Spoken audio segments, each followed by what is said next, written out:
طيب، احنا النهارده مغيرين اللوكيشن شويه كده ومغيرين وضعيه الكاميرا عشان النهارده فيديو مختلف شويه. الفيديو النهارده مش هيبقى مراجعه ولا فيديو شورت. فالنهارده هنتكلم عن قصه مؤثره، قصه ملهمه، قصه حياه وقصه نجاح مؤسس شركه سامسونج، وهو اسمه غريب شويه، اسمه لي بيونج تشول.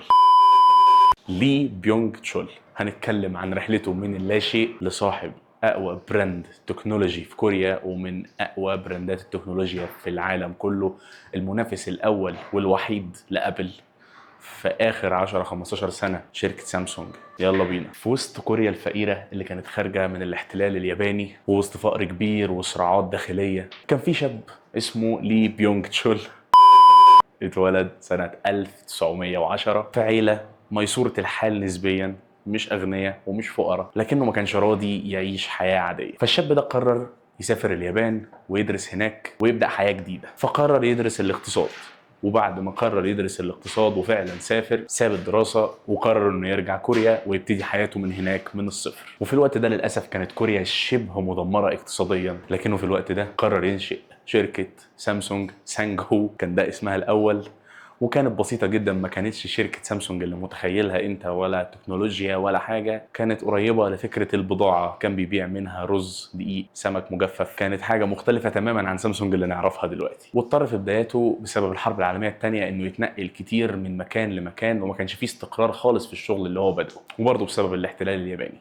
وبعد ما الحرب الكورية انتهت، كانت البنية التحتية لدولة كوريا منتهية، ما كانش فيه أي مكان أو مجال يسمح له إن هو يفتح المشروع بتاعه ويبقى مستقر. لكن ليه قرر ما يسيبش حلمه وبدأ يستثمر في الصناعات التقيلة والإلكترونيات في الوقت اللي ما كانش فيه حد يجرؤ في كوريا كلها إنه ياخد الخطوة دي بسبب سوء احوال البلد وتدهورها اللي وصل للحضيض. وكان وقتها دي مخاطره ضخمه جدا، لان كوريا في الوقت ده من الزمن ما كانتش معروفه خالص بفكره الالكترونيات ولا فكره التكنولوجيا عموما، ما كانتش هي الرائده في حاجه زي دي، فما كانتش اهل للثقه ان انت كمستثمر تيجي تستثمر فيها، او ان انت تشارك، او ان انت تضخ فلوس في مؤسسه زي سامسونج وقتها. بس فعلا ليه ما كدبش خبر، وفي سنه 1969 ينشئ سامسونج الكترونكس. وفي الوقت ده بدأ ليه يصنع في التلفزيونات ابيض واسود واجهزه منزليه. وفي الثمانينات ليه قرر يستثمر في التشيبات وفي المعالجات، وبدأ يبني مصانع ضخمه جدا، وبدأ يدرب آلاف المهندسين عشان يقدر يصدر للعالم كله. واسم سامسونج بالكوري معناه الثلاث نجوم، وهو في كوريا بيعني الفخامه والضخامه والخلود. وسنة 70 سامسونج أطلقت أول تلفزيون أبيض وأسود من مجال الالكترونيات، وبعد كده توالت الاجهزه المنزليه زي الغسالات والثلاجات والمكيفات. وبعد كده سامسونج توسعت وقررت انها تنشئ شركات فرعيه زي سامسونج هيفي اندستريز وسامسونج CNT، وبدات تبني قاعده صناعيه ضخمه جدا ومرعبه. وفضلت على الحال ده لحد ما وصلنا ل 1980، وهنا النقله التكنولوجيه اللي دخلت فيها سامسونج، ويعتبر ده الشكل الأقرب للواقع حاليا لشركة سامسونج ما هي عليه دلوقتي. سامسونج في 1980 قررت تخش مجال الإلكترونيات الدقيقة والاتصالات، وبدأت سنة 1983 تصنع أول شرايح رام ليها. وبعد كده دخلت مجال الكمبيوترات والشاشات، وبعد كده ركزت على تطوير المعالجات والذواكر الداخلية، وده خلى سامسونج إلكترونيكس تبقى ركيزة أساسية في عالم الصناعة. وتيجي سنة 2000، وكان إيه الترند في بداية الألفينات؟ هو التليفونات. بدأت سامسونج تطور في التليفونات كتير جدا وموديلات كتير قوي من بداية الألفينات، ولكن نقطة التحول كانت من سنة 2009 مع إطلاق أول جالاكسي اس. وكان وقتها ده المنافس الحقيقي الأول من شركة تانية تقدر تنافس أبل في 2009 مع الايفون اللي كان بدأ ينتشر جدا في السوق العالمي. ومن 2010 لحد النهارده سامسونج توسعت جدا واطلقت اكتر من فئه واكتر من سلسله، سواء الجالاكسي تاب او الجالاكسي زي او الجالاكسي اس وحتى الجالاكسي نوت اللي انتهى مع النوت 20.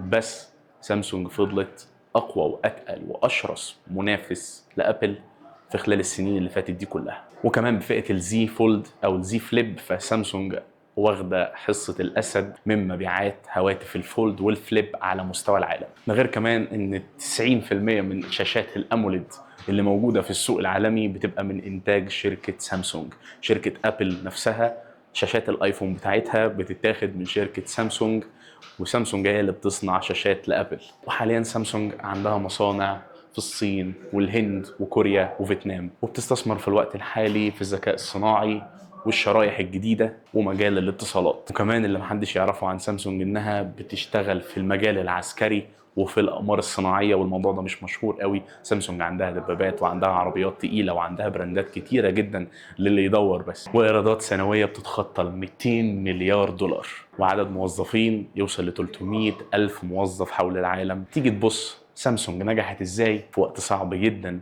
انها تقف على رجليها في بلد ما كانتش وقتها منظمه اقتصاديا وما كانتش بيئه حتى خصبه للنجاح. فهو التنوع، ان سامسونج ما كانش عندها منتج واحد معتمد عليه، لا كانت بتنتج منتجات كتير وكانت داخله في كذا سوق، فلو كان في سوق بيخسر كان التاني بيعوضها، فكانت تقدر تستحمل السوق اللي بيخسر ده لحد ما يبتدي يرتفع والناس تسمع عنه وتعرفه. ده غير كمان تحكمها الكامل في سلسله الانتاج من الالف للياء، ما كانتش بتحتاج لحد ولا كانت بتعتمد على حد في صناعه حاجه من منتجاتها. وكمان كانت مركزه جدا في استثمارها في البحث والتطوير، مش مجرد ان احنا معتمدين على شهرتنا وعلى نجاحنا زي ما غيرهم عملوا وخسروا دلوقتي ومش موجودين، سواء شركة نوكيا أو بلاك بيري. في وقت من الأوقات كانوا هم رقم واحد في العالم، بس الغرور يقدر يوقع أكبر كبير. وكانت دايما سامسونج عندها استعداد إنها تغير وتخاطر وتبقى هي اللي واخدة السبق، سواء في أجهزة النوت، كانت أول شركة تنزل تليفون بحجم شاشة يعدي ال5 بوصة، وسواء في أجهزة الفولدبل كانت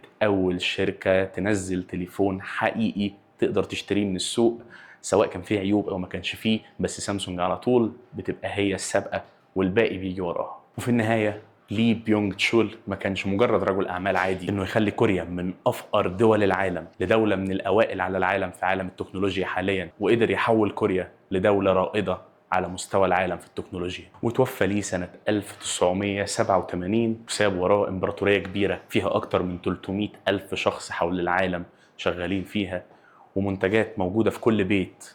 شركة سامسونج أكتر من مجرد اسم. وفي النهاية سامسونج مش مجرد شركة، سامسونج قصة نجاح المفروض كلنا نستفيد منها، من بداية متواضعة في كوريا لأكبر شركة إلكترونيات في العالم. وبس كده، لو عجبك الفيديو ما تنساش تعمل لنا لايك وكومنت وسبسكرايب وشير.